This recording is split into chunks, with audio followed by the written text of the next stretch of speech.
I was looking forward to this ride and now I'm going to get shot. Welcome to a beautiful morning in the northeast. I'm back with Jimmy for a ride and he seems to have turned his gravel bike into a mountain bike.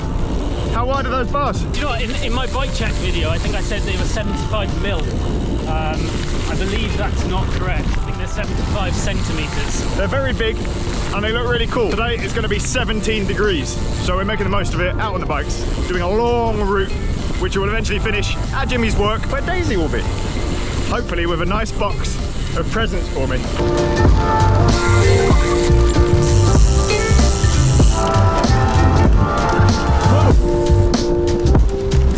A while ago, there's like a big wood over there we actually rode through.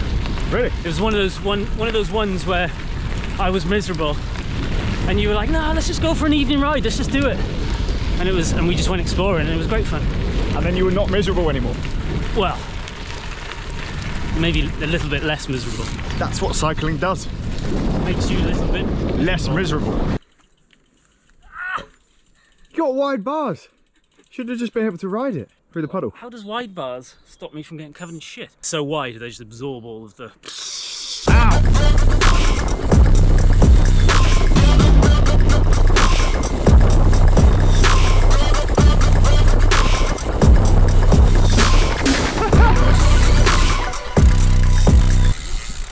Kind of weird, isn't it? It's like strangely beautiful, but fantastically destructive. I don't know why, there's something pretty about that. Yeah. But also horrible. Poor trees. I'm assuming they're felling them for a particular reason rather than just because they're like, oh, fuck trees. Trees are for assholes. Life is brief, don't let that get you down. Don't let that get you down. It's all gonna go away soon, but there ain't no for you. When in Rome.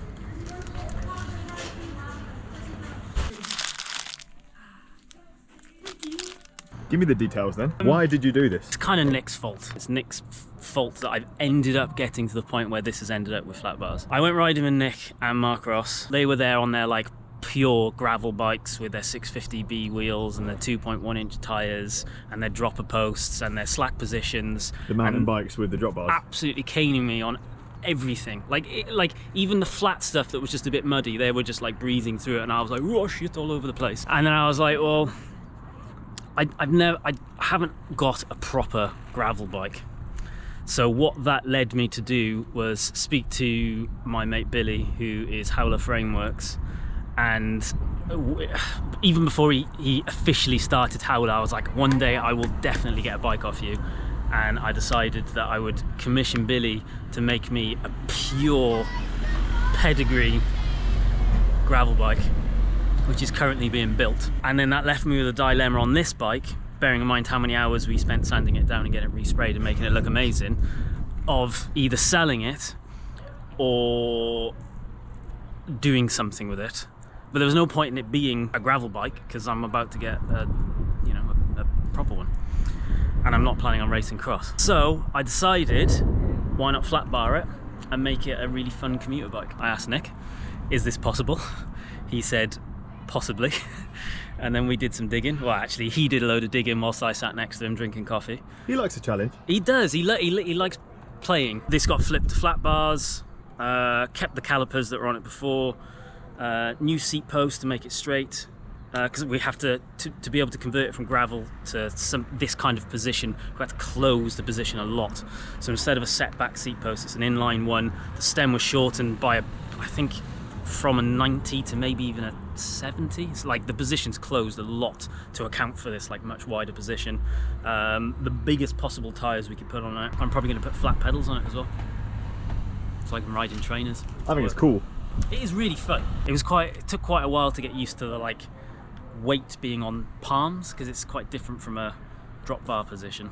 But it's just fun. It's nice to have bikes that like when you look at them you're like, that's going to be fun to sling it to work. I think we should take it to Hamsterley. You can.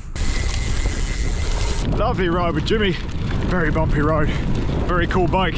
I'm now heading home to catch up on some calls before hopefully getting my hands on something very cool that very kindly Daisy is taking delivery for me of. And if they do arrive, it means tomorrow might be bike build day, which means I'll be able to give back Tony's bike. Oh my God. Well, it's happening. Tomorrow is bike build day because inside of these boxes there's 2 group sets. Let's see if you can guess what is being built. A completely empty box. Box within a box. Oh, nice box. Cool eagle. So here's your clue. There's 2 group sets here and they're for different types of bike. But it's been quite hard deciphering some of the parts, deciding which is for which. And I've managed to separate them, I think, into their respective piles. Because tomorrow we're building up a frame which has been sat behind me in the kitchen for quite a while. I don't think I've accidentally leaked it in any of these videos so far. Some of you will probably be able to guess kind of what it is, but not exactly what it is, because it's something pretty special. To offset the Gregs, I've made many vegetables inside a pan. You've put pre-cut vegetables in a pan. Well done. Thank you. Life is brief, don't let that get you down. Don't let that get you down. So